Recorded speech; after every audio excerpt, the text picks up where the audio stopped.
West Hill United is a progressive spiritual community where how you live is more important than what you believe. West Hill United is a people, a place, an idea. We are a community living out of a progressive faith, striving to make a positive difference in our own lives, the lives of others, and the world. Join us Sundays at 10:30 a.m. or connect with us at any time.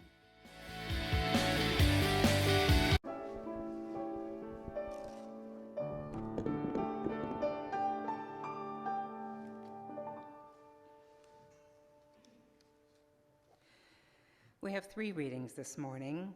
At the end of the readings, we customarily add the phrase, offered as wisdom for their journey. And we invite you to respond with, may we walk in its light, if you feel comfortable, but only if you feel comfortable. Our first reading is from Rigoberta Menchú Tum, who is a K'iche Guatemalan feminist, activist, and Nobel Peace Prize Laureate. The quote that follows comes from her acceptance speech in 1992. She is known for advocating for the rights of Guatemala's Indigenous people and Indigenous people globally. She founded the country's first Indigenous political party, which is called Winaq, and ran for president in 2007 and 2011.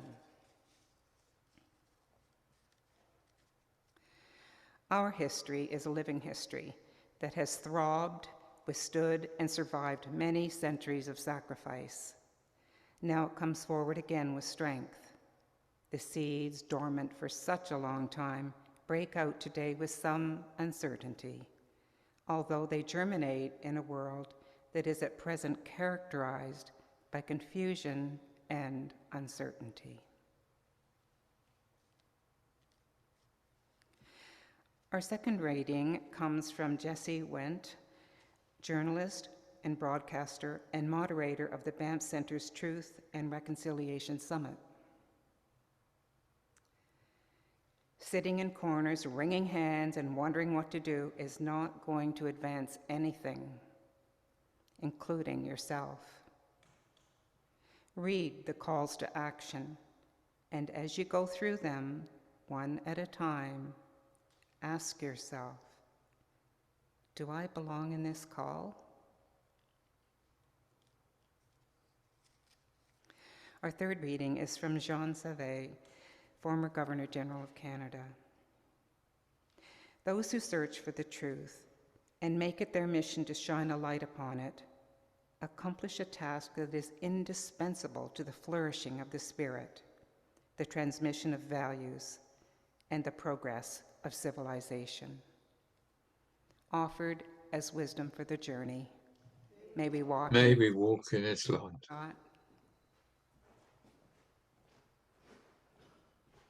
I'm just going to ask John to hold off for a minute. Our guest speaker has not arrived as of yet. And so I'm going to say I hope she's having good travel and will be here soon. Until that, I'm going to ask John to give her the background, her background, and we'll wait just a bit longer, and hope that Sarah's traveling fine. Okay, John. Thank you, Scott. My opening remarks were going to be very happy to welcome Sarah to West Hill today, and I sincerely hope that it's just a problem with travelling that's caused the delay. And I hope that when she's with us, she will feel welcome in our hybrid community. It was in the early summer, after we had invited suggestions for speakers at West Hill, that Ellen Dinnerman wrote to me to tell me about Sarah. Ellen had met her in Ajax at an event, and she was so impressed with what Sarah had been doing and saying that she really almost immediately invited her to come to West Hill. So it's particularly good for me to have been able to make this happen. So it's still fingers crossed that this will happen. But today is a reminder for us all of the continuing need for the full implementation of all the recommendations or calls to action of the Truth and Reconciliation Commission. 2 years, I recall, 2 years ago, I recall the visceral upset that I found amongst the community here about the discovery of unmarked graves in the lands of former residential schools.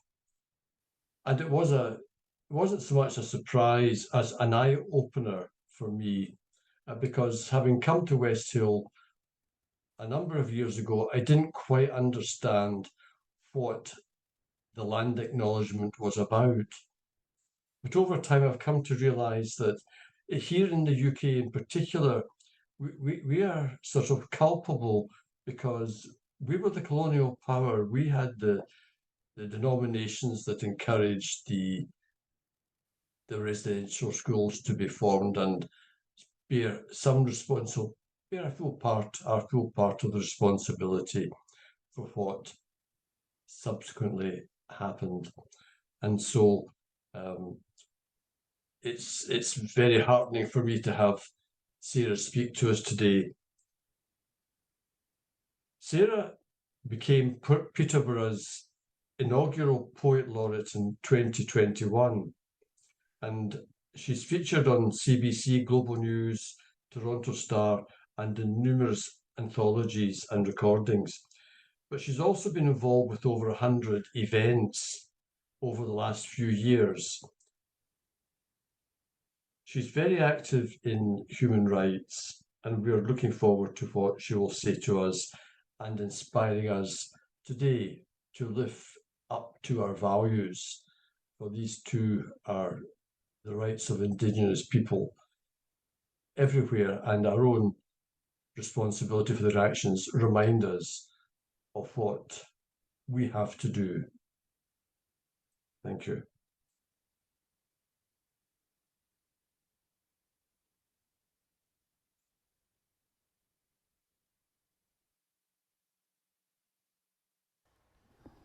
We're going to offer a little bit of a meditative moment.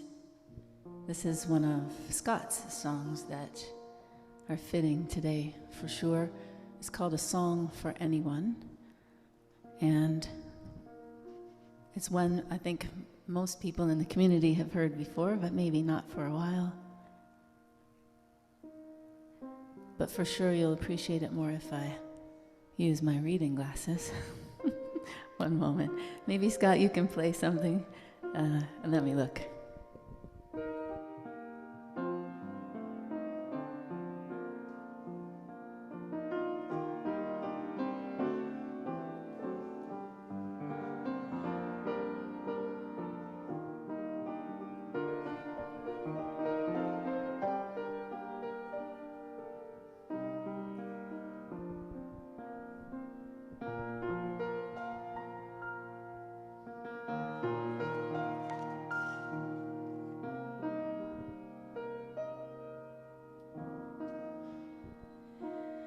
You are water, you are stardust, you are wishes, and you are dreams.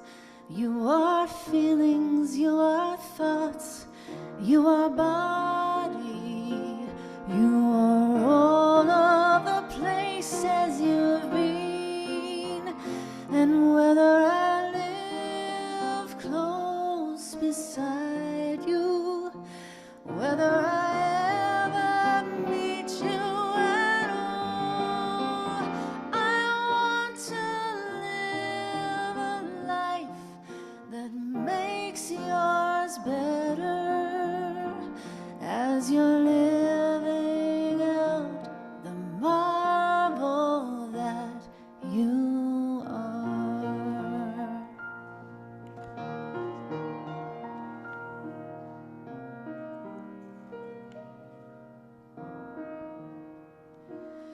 You are presence, you are distance, you are comfort, and you are role. You are choices that you've made, you are future, you are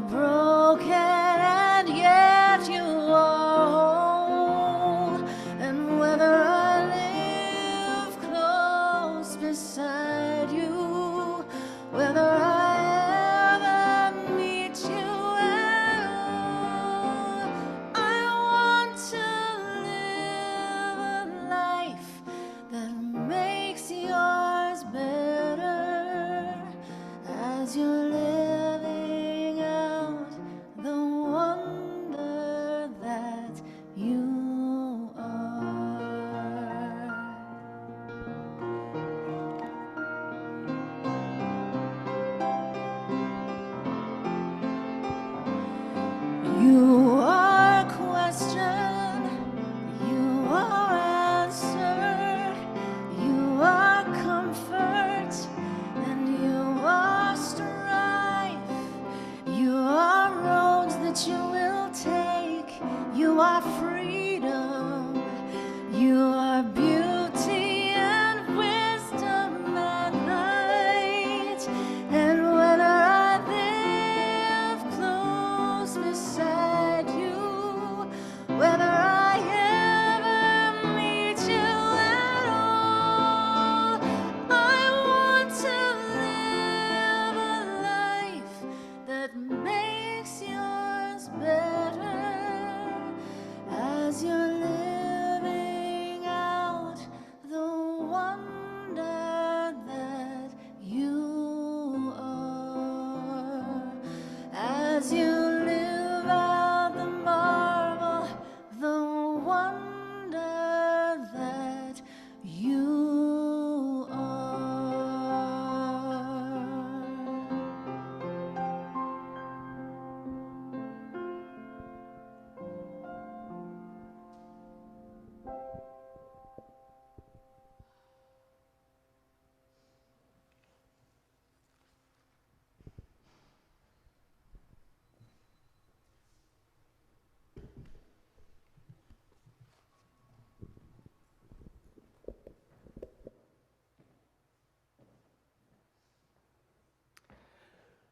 With sincere hopes that our guest speaker is in good hands somewhere and with a car problem or some mix-up of some sort.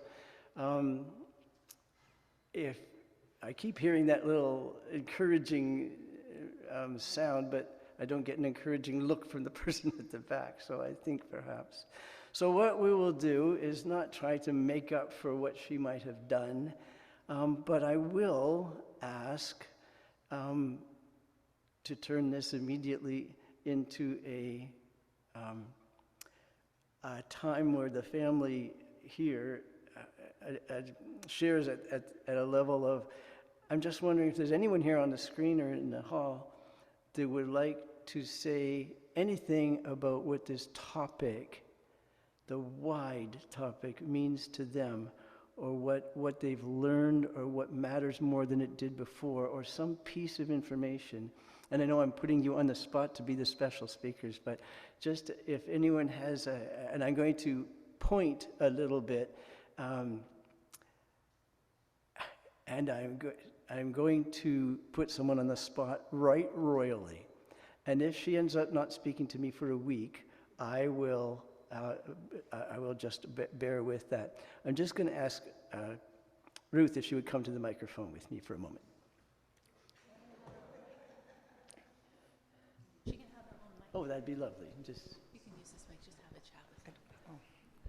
I'm going to ask Ruth, what year do you feel, or when did it come to you to grab this topic as so important to you, which we all know has been for so many years? When you came to West Hill, you knew some things, but something moved you to enter it more deeply, and I'm just wondering if you could share that. It was actually Marion Cruikshank, very long-term member of West Hill. I was a member of the outreach committee, and so was Marion.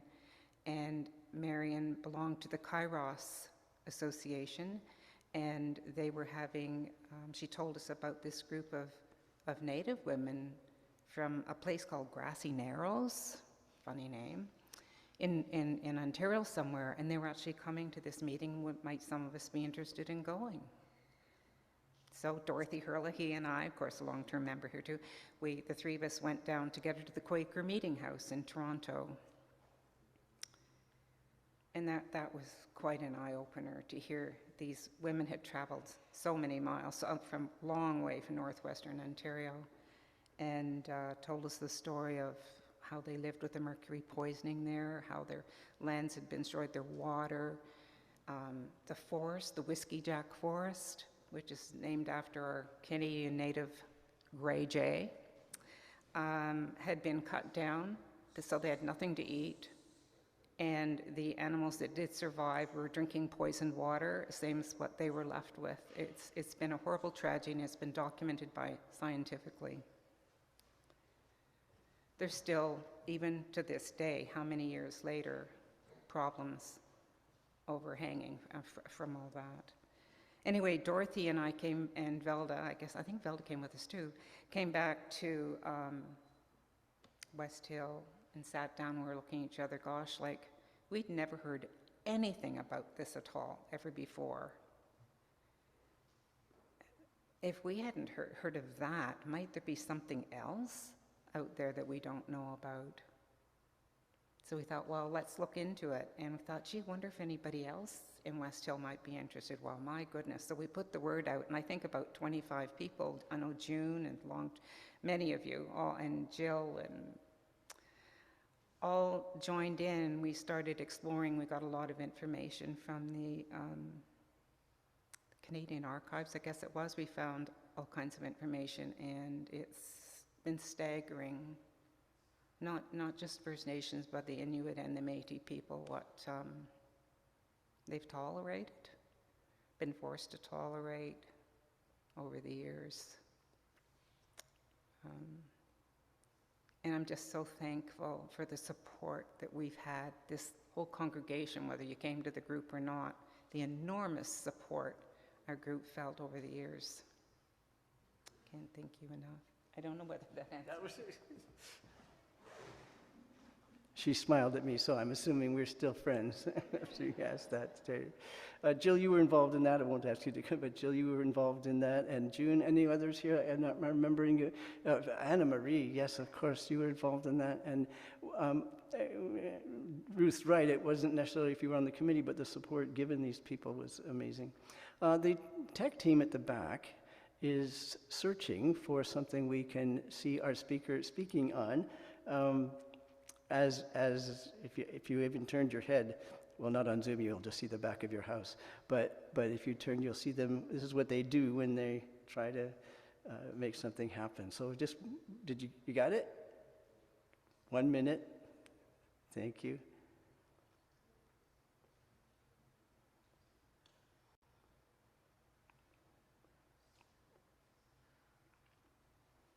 There we go. Our speaker has arrived on the screen. This is not live, this is a YouTube, but this is the speaker for today. My name is Sarah Lewis, and this poem is called Warrior Cry. I am the warrior cry.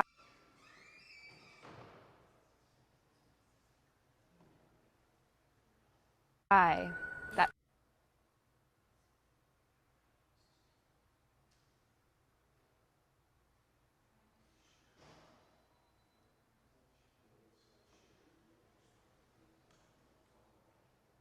penetrates, swings, slings through your House of Commons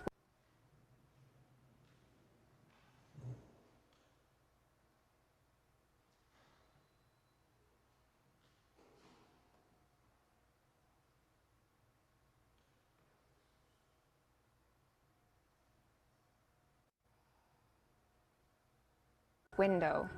Not uncommon in my bloodline, though. I'm the high priestess, the empress, grabbing glass.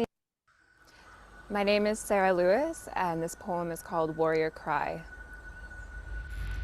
I am the warrior cry that penetrates, swings, slings through your House of Commons window. Not uncommon in my bloodline, though. I'm the high priestess, the empress, grabbing glass ceilings on my way down, turned into a floor, turned to powwow grounds. I dance and stomp on top of shreds of the 1763 Royal Proclamation buried beneath my feet. Jingle dresses and fancy shawls sweep the red-crusted floor. I crow, hop, stop, and point to every door, evicted of opportunity, every timeline, every generation eradicated. Here is where I stop and pray. I see my own fractured lineage covered up with a Band-Aid branded reconciliation. My moccasins reveal the mess you made crammed onto reservations. Crucifixes and crying eyes disguised as a friendly Thanksgiving dinner get-together. A dinner reservation we did not make, had no choice in the matter of, painted as a special seat by the door and told to leave before the main course. Leftovers presented on a gold-plated platter and advertised as the special. Starved of culture, freedom, love, our children, how special. But my ancestors, unshackle us daily, have prayed for us for millennia. I am your Notre Dame turned to flames, the fire starter that won't get out of the house that shamed her, a ceremonial smoke medicine flavor, healing yet spicy. A lyrical physicist, transcending truths through time and spaces that I now take up. A felony if you dare touch me, burned hands will remind you that my blood still boils, and land acknowledgements aren't going to fix that. Because acknowledgements without change is like sorry without action. Assaulting the land is an attack on Indigenous women's bodies and communities. This is forced entry to our life givers. Indigenous women nurture our future, feed our babies with ceremony. Babies that grow because of places like Pigeon Lake, the same place where cottagers protest our wild rice monomen for being too thick along the shores for their water skis to get through, of course. The irony of their anger, having something taken away, as though their water sports trump our livelihood. You scream bloody murder and I scream privilege. Tired of being labeled radical because I want clean drinking water for our communities, for Indigenous women and men to be alive, to thrive, yet we're devalued by the blue lives that promise us safety. Tired of being punished because of pigment. But I digress. Indigenous women, the backbone of the body we've abused, holding us together in this rusted, gated, concrete-fused skeleton. They always call me back to my home, my purpose, my power, my displaced body. I forever owe debt to my aunties, grandmothers, sisters, friends, so this one's for you, Miigwech.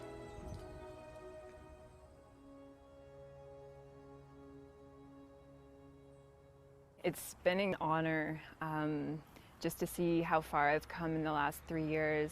I would not have imagined myself here in Peterborough as first Poet Laureate and getting to tell my story and use my voice. And I think that's what spoken word is about. It's a form of activism for me, and it's a form of resistance. My existence is a form of activism because we weren't supposed to be here. So I know my ancestors would be proud, and I know my grandmother would also be very proud that I'm speaking up and speaking my truth.